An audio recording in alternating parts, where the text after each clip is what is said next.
This one stings. I knew the kind of game it was going to be. It's kind of everything you would expect when you play St. Mary's. I thought our guys fought. I think we were up one with, 3-something to go.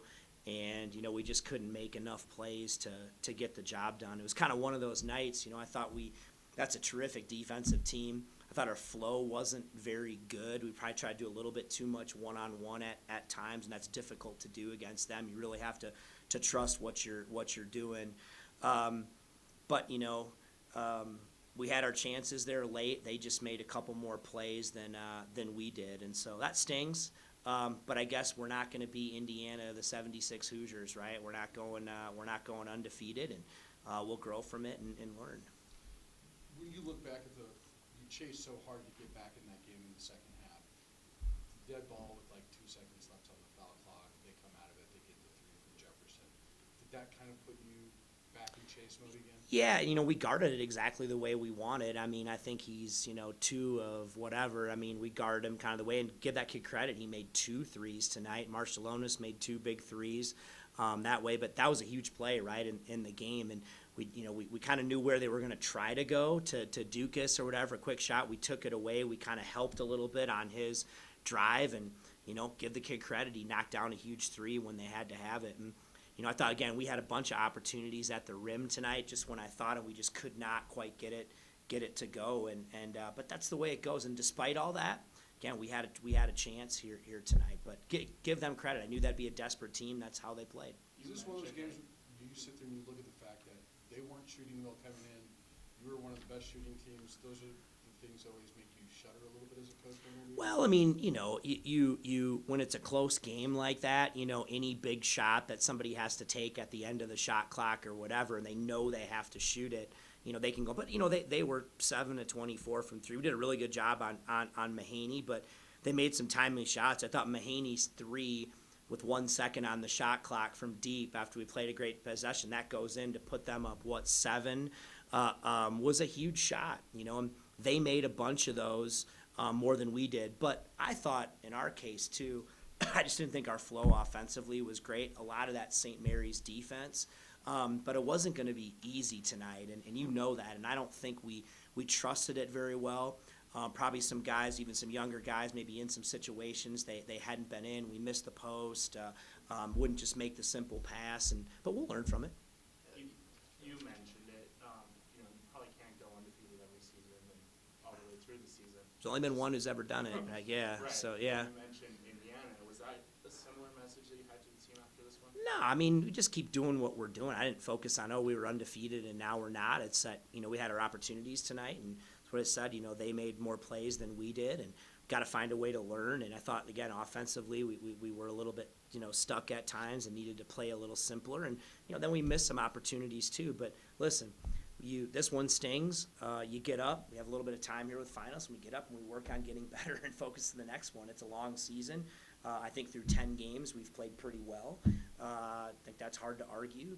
And we didn't play as well tonight, but you can't overreact, underreact. There's a lot of hoops left to be played. So no, we never once talked about being undefeated. Talk about the defense and your flow and stuff. Can they, when they're taking some stuff out of stuff, compound and guys feel like they want to go one-on-one a little bit because you're getting chopped up? I think so, and that's usually the case with that, and that's a good defensive team. They had a really good game plan. They're physical, they're tough, they challenge everything, and they made it difficult for us that way. But I think there's a lot we can learn from this. And you know what? Sometimes we always say, right, your enemy gets a vote, and tonight, they just made some more plays than we did, and we had some guys who I think can make plays that didn't, and that's just the way it goes. I don't know that you'll see another game all year where Zay turns it over 6 times. That just doesn't happen, but it happens to great players like him, and it did, and they did a great job of swallowing him up on dribble penetration and all that. And again, we'll watch the film and we'll get better from it, and that's the only way you can approach it. Does it kind of surprise you, because you and Zay both said you guys just didn't trust your flow, and considering you have a veteran team, does that strike you, or do you also look at the other side, you're playing with some different rotations at the end? I think maybe both can be true. I think that, you can do that.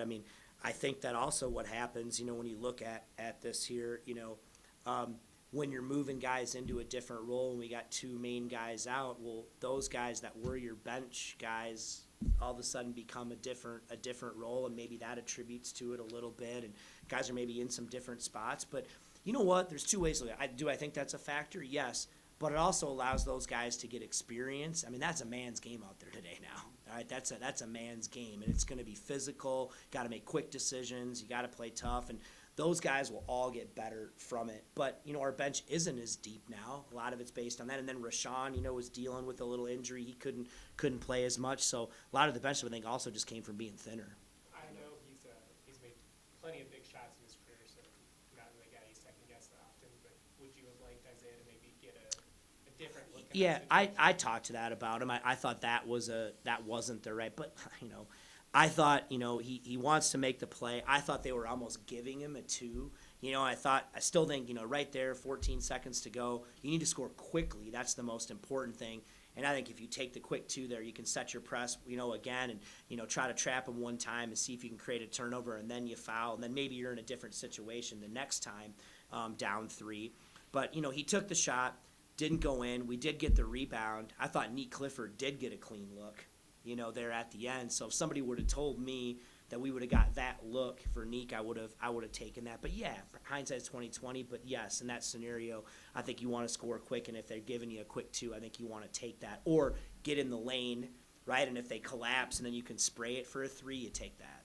I know they've changed some stuff with the block charge rules this year, but did you think some of those were good defense? I got to go back and watch it. I think sometimes it's difficult for the officials too. On that, the third one from Joel Scott, he was the primary defender. The new block charge is supposed to be the secondary defender coming in. That was the primary defender. I mean, that's a 50-50 play right there. Obviously would have been better if it went our way. Win or loss, how important is this 8 days to get some rest and get some legs, like I see it all? I think all that is just continue to you reflect a little bit on where you're at after 10 games as a team. How can we get healthier? Can we get some rest? Can we also improve? Where are some areas that we need to get better? As the season goes on, everybody gets the films, right? Everybody watches and they start to look at different things, and they adjust, just like we'll do the same to our opponents. And so you have to keep growing, keep getting better, and you got to learn from both wins and losses. How do you shift the game plan for the future to limit those points off turnovers against really good defensive teams like St. Mary's? Well, again, it's nothing we haven't seen before. You know what I mean? We haven't been a team that's turned the ball over very much. And again, the best predictor of future behavior is past behavior. So you want to look at what you think a team's going to do. You look at what they've done in the past. I'll challenge you to see if you find another game or one that has where Isaiah has 6 turnovers. You know what I mean? And some of them were just, uncharacteristic. He came off, had a guy wide open, and just give him they just deflected it, right? They got their fingernail on it, deflected it. If they don't, we get a layup. It's just one of those nights sometimes that doesn't go your way. But if there's one guy that I'm not worried about, it's Isaiah Stevens. Thanks, Coach. Thank you. Yep.